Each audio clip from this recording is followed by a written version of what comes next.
તમામ દર્શક મિત્રો ખાસ જાણી લેજો, ઉત્તરાયણ પહેલા ફરી એકવાર બંગાળની ખાડીના દરિયામાં એક નવો ખતરો મંડરાઈ રહેલો જોવા મળી રહ્યો છે. જી હા દર્શક મિત્રો, તમે અત્યારે લાઈવ જોઈ શકો છો. બંગાળની ખાડીના દરિયાની અંદર એક નવી ખુખાર મજબૂત વાવાઝોડા સ્વરૂપવાળી ડીપ ડિપ્રેશનવાળી સિસ્ટમ સક્રિય બનીને આજુબાજુના સંપૂર્ણ ક્ષેત્રની અંદર પોતાનો ભયંકર ઘેરાવો ફેલાવી રહેલી જોવા મળી રહી છે. ડીપ ડિપ્રેશનવાળી આ સિસ્ટમની અસરને લઈને આ સંપૂર્ણ વિસ્તારની અંદર હવે પછી આ સિસ્ટમનો ભયંકર પટ્ટો ઘેરાયેલો જોવા મળી રહ્યો છે, જેની અસરને લઈને હવે પછી ભયંકર ઠંડીની સાથે સાથે કમોસમી વરસાદ, માવઠું અને વાવાઝોડાઓની શક્યતાઓ દર્શાવવામાં આવી રહી છે.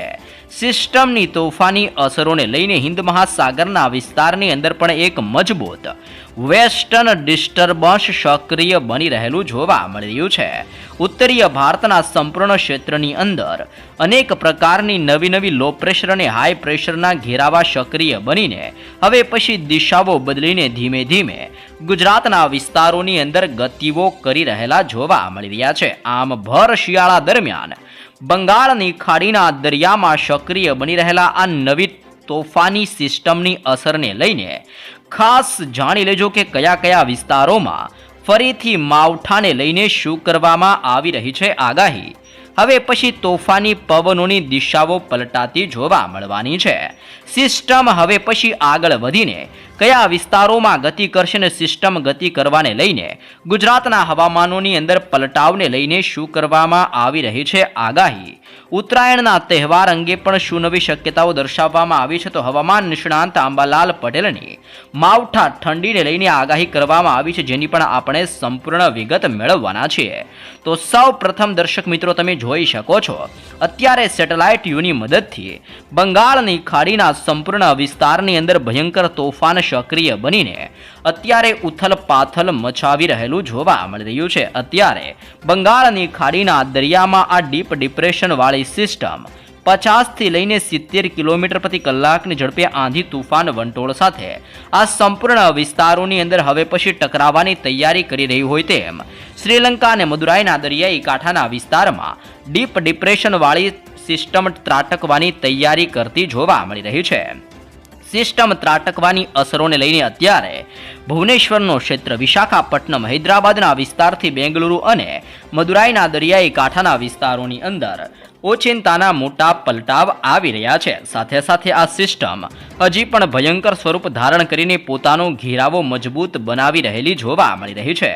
અરબી સમુદ્રના દરિયામાંથી ફૂંકાતા ઠંડા અને ભેજયુક્ત પવનો આગળ વધીને દિશાઓ બદલીને હવે પછી ગુજરાતના હવામાનની અંદર અસર પહોંચાડી રહેલા જોવા મળી રહ્યા છે. આમ હવે દક્ષિણીય ભારતના સંપૂર્ણ વિસ્તારોની અંદર અત્યારે ઘોર અંધારપટ અને કાળા ડિબાંગ વાદળોના ઝુંડ મંડરાઈ રહ્યા છે અને હવે પછી આ સિસ્ટમો ધીમે ધીમે ગુજરાતના વિસ્તારોની અંદર ગતિઓ કરતી જોવા મળી રહી છે. આમ પછી ગુજરાતના સંપૂર્ણ હવામાનોની અંદર પણ આગામી 3 દિવસોની અંદર ફરીથી વાદળ છવાયું વાતાવરણ સક્રિય બનવાને લઈને મોટી આગાહીઓ દર્શાવવામાં આવી રહી છે અને દરિયાઈ કાંઠાના વિસ્તારોમાં સિસ્ટમોની અસરો વધતી હોય તેમ હવે પછી ભાવનગર, અલંગ, મહુવાના દરિયાઈ કિનારાના ક્ષેત્રથી લઈને ગીર સોમનાથ, પોરબંદરના ક્ષેત્રથી જૂનાગઢ અને દેવભૂમિ દ્વારકાના સંપૂર્ણ વિસ્તારોની અંદર અરબી સમુદ્રના દરિયામાંથી આવતા ઠંડા અને ભેજયુક્ત પવનો ગુજરાત સાથે ટાતરકતા હોવાને લઈને અત્યારે ગુજરાતમાં પવનની ઝડપ 25 થી 30 કિલોમીટર પ્રતિ કલાકની ઝડપે સંપૂર્ણ ગુજરાતના હવામાનોની અંદર મોટા પલટાઓની શક્યતાઓ દર્શાવવામાં આવી રહી છે. સાથે સાથે બંગાળની ખાડીના દરિયામાંથી આગળ વધી રહેલી વરસાદીય સિસ્ટમના સ્ટ્રોફ લાઇનના ઘેરાવા સંપૂર્ણ ગુજરાતના વિસ્તારમાં ઘેરાયેલા જોવા મળી રહ્યા છે, જેના લઈને સિસ્ટમની ઘાતની અસરો અત્યારે ગુજરાત ઉપર ભારે જોર દર્શાવી રહેલી જોવા મળી રહી છે. આમ હવે બંગાળની ખાડીના દરિયામાં ભર શિયાળા દરમિયાન સક્રિય બનેલી આ ડીપ ડિપ્રેશનવાળી સિસ્ટમની અસરને લઈને દક્ષિણીય ભારતના વિસ્તારોની સાથે સાથે ગુજરાતના હવામાનોની અંદર મોટા પલટાઓની આગાહી કરવામાં આવી રહી છે અને આવનારી 72 કલાક ગુજરાત રાજ્ય માટે પણ અતિ ભયંકર સાબિત થવાને લઈને નવી આગાહી કરવામાં આવી રહી છે. આ દર્શક મિત્રો તમે લાઈવ નકશા થકી પણ જોઈ શકો છો. ફરી એકવાર અત્યારે બંગાળની ખાડીના દરિયામાં નવું ડિપ્રેશન સક્રિય બનીને તોફાની અસરો દર્શાવી રહ્યું છે. બંગાળની ખાડીના તટીય વિસ્તારની અંદર સક્રિય બનેલું વેલમાર્ક લો પ્રેશર હવે મજબૂત સ્વરૂપ ધારણ કરીને ડિપ્રેશનના વિસ્તારોની અંદર પરિવર્તિત થતું જોવા મળી રહ્યું છે, જેને લઈને આ સંપૂર્ણ એરિયા સુધી અત્યારે આ ડિપ્રેશનનો ભયંકર ઘેરાવો ફેલાયેલો જોવા મળી રહ્યો છે, જેના કારણે શ્રીલંકાના સંપૂર્ણ વિસ્તારથી લઈને દક્ષિણીય ભારતના વિસ્તારની અંદર ફરી એકવાર માવઠું ભૂક્કા બોલાવતું હોય તેમ આ તમામ વિસ્તારોની અંદર હવે પછી આ સિસ્ટમ આગળ વધીને શિયાળા દરમિયાન તોફાન મચાવતી જોવા મળવાની છે. આગામી 24 કલાકની અંદર દક્ષિણીય ભારતના તટીય વિસ્તારોને શ્રીલંકાના વિસ્તારોમાં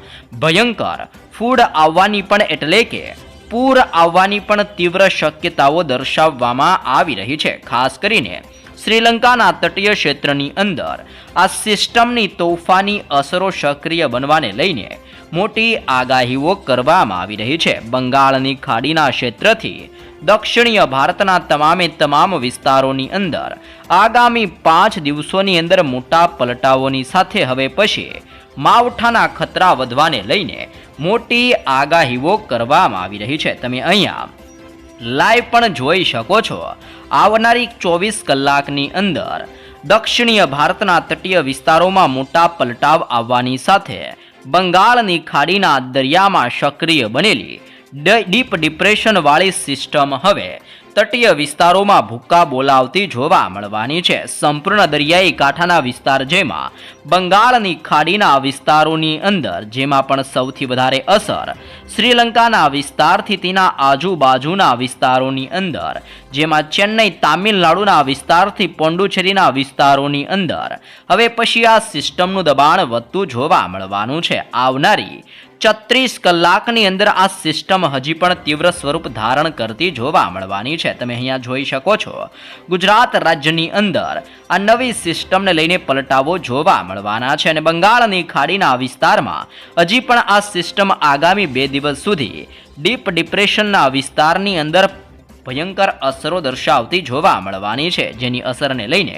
બંગાળની ખાડીના સંપૂર્ણ ક્ષેત્રની અંદર 50 થી 60 અને 70 કિલોમીટર પ્રતિ કલાકની ઝડપે તોફાની પવનો ફૂંકાવાની આગાહીઓ કરવામાં આવી રહી છે. જી હા દર્શક મિત્રો, જેમ જેમ હવામાનોની અંદર પલટાવ આવશે તેમ તેમ બંગાળની ખાડીનું આ ડીપ ડિપ્રેશન ભયંકર સ્વરૂપ ધારણ કરીને દરિયાના માધ્યમ થકી ધીમે ધીમે આગળ વધતું જોવા મળવાનું છે. હાલ અત્યારે આ નવી સિસ્ટમને લઈને બંગાળની ખાડીને તેના આજુબાજુના સંપૂર્ણ વિસ્તારની અંદર આ સિસ્ટમની તોફાની અસરો જોવા મળી રહી છે. શ્રીલંકા, મદુરાઈ, તામિલનાડુ, પોંડુચેરીના ક્ષેત્રથી લઈને કેરળના વિસ્તારની અંદર પણ અત્યારે આ માવઠાની અસરો અત્યારે તીવ્ર બનતી હોય તેમ ડિપ્રેશનવાળી સિસ્ટમની અસરોને લઈને માવઠાનો સૌથી મોટો ખતરો વધી રહેલો જોવા મળી રહ્યો છે. દર્શક મિત્રો, જાણી લેજો ભર શિયાળા દરમિયાન આંબાલાલ પટેલની વધુ એકવાર ટેન્શન વધારે તેવી માવઠા અને કમોસમી વરસાદ અંગે નવી આગાહી કરવામાં આવી રહી છે. એક તરફ દેશના ભિન્ન ભિન્ન વિસ્તારોની સાથે ગુજરાતના વિસ્તારોમાં ઠંડીના પ્રમાણમાં વધારો થઈ રહ્યો છે, પરંતુ બીજી બાજુ ઓચિંતાના હવામાન પલટાવાની સાથે ભયંકર ઠંડીની વચ્ચે હવે પછી તારીખો સાથે વરસાદ આવવાને લઈને આગાહીકાર અંબાલાલ પટેલ દ્વારા નવી આગાહી કરવામાં આવી રહી છે. હાલ ગુજરાત રાજ્યની અંદર કડકડતી ઠંડીનો માહોલ જોવા મળી રહ્યો છે. હવે આ ઠંડીના માહોલની વચ્ચે આગાહીકાર અંબાલાલ પટેલની ફરી એકવાર કોલ્ડ વેવને લઈને નવી શક્યતાઓ દર્શાવવામાં આવી રહી છે. અંબાલાલ પટેલની આગાહી મુજબ હાલની અંદર ચાલી રહેલી ઠંડીની અંદર આગામી 2 દિવસ સુધી ખાસ કોઈ પ્રકારના ફેરફાર જોવા નહીં મળે. જોકે ત્યારબાદ હવામાનની અંદર ધીમે ધીમે મોટા પલટાવો આવવાને લઈને આગાહી કરવામાં આવી રહી છે. તો શું છે અંબાલાલ પટેલની આ નવી આગાહી? હવામાન નિષ્ણાંત અંબાલાલ પટેલ દ્વારા જણાવવામાં આવ્યું છે કે ફરી એકવાર નવી વેસ્ટર્ન ડિસ્ટર્બન્સની અસરના કારણે હજી પણ 2 દિવસ સુધી રાજ્યના અનેક વિસ્તારોમાં વાદળ છવાયું વાતાવરણ રહેવાની તીવ્ર શક્યતાઓ દર્શાવવામાં આવી છે. અહેમદાબાદ અને ગાંધીનગર સહિત ઉત્તર ભારતની અંદર કચ્છ, મહેસાણા, સાબરકાંઠા તથા પંચમહાલના જિલ્લાઓની અંદર પણ વાદળો છવાવાની સાથે મોટા પલટાઓની આગાહી કરવામાં આવી છે.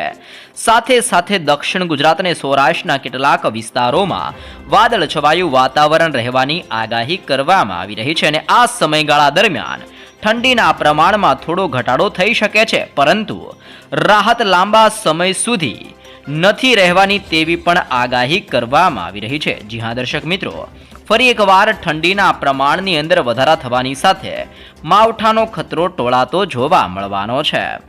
અંબાલાલ પટેલના જણાવ્યા પ્રમાણે 10 થી 12 જાન્યુઆરી દરમિયાન રાજ્યમાં ફરી એક વખત ઠંડીના પ્રમાણમાં વધારા થવાની શક્યતાઓ દર્શાવવામાં આવી છે, જેમાં વહેલી સવાર અને રાત્રિ દરમિયાન ઠંડીનો અનુભવ જોવા મળવાનો છે. ઉપરાંત 15 થી લઈને 21 જાન્યુઆરી વચ્ચે હવામાનની અંદર મોટા પલટાઓ આવી શકે છે અને આ દરમિયાન વાદળ છવાયા વાતાવરણ સાથે કેટલાક વિસ્તારોમાં હળવો વરસાદ અને માવઠું પડવાની સંભાવના દર્શાવવામાં આવી છે. ખેતી સાથે સંકળાયેલા લોકો માટે પણ ખાસ અત્યારે અપડેટ આપવામાં આવી રહી છે. તમે જોઈ શકો છો, બંગાળની ખાડીના દરિયામાં નવું વેસ્ટર્ન ડિસ્ટર્બન્સ સક્રિય બની રહ્યું છે, જેના કારણે દરિયાની અંદર તોફાની મોજાઓ ઉછળી રહ્યા છે. દરિયાઈ કાંઠાની અંદર દરિયો બેકાબુ બનવાની કારણે ગુજરાતના તટીય વિસ્તારોમાં અત્યારે પવનોની ગતિવિધિની અંદર મોટા બદલાવો આવી રહ્યા છે. તો શું પડશે ગુજરાતની અંદર કમોસમી વરસાદને લઈને શું આગાહી કરવામાં આવી છે તે તરફ નજર કરીએ તો આગાહી મુજબ 24 જાન્યુઆરીની આસપાસ રાજ્યની અંદર કડાકા ભરી ઠંડી પડવાની શક્યતાઓ દર્શાવવામાં આવી છે. સાથે જ ફેબ્રુઆરી મહિનાની શરૂઆતની સાથે વેસ્ટર્ન ડિસ્ટર્બન્સને લઈને હવામાન અસ્થિર બનતું જોવા મળવાનું છે. વધુની અંદર માર્ચથી લઈને એપ્રિલ મહિના દરમિયાન કમોસમી વરસાદ પડવાની પણ તીવ્ર શક્યતાઓ જાહેર કરવામાં આવી રહી છે. આમ હવે બંગાળની ખાડીના દરિયામાં સક્રિય બની રહેલી આ નવી સિસ્ટમોને લઈને રાજ્યની અંદર ફરીથી વાદળ છવાયું વાતાવરણ જોવા મળવાનું છે. દેશના ભિન્ન વિસ્તારોની સાથે હવે પછી ગુજરાતના હવામાનોની અંદર પણ મોટો બદલાવ આવી શકે છે.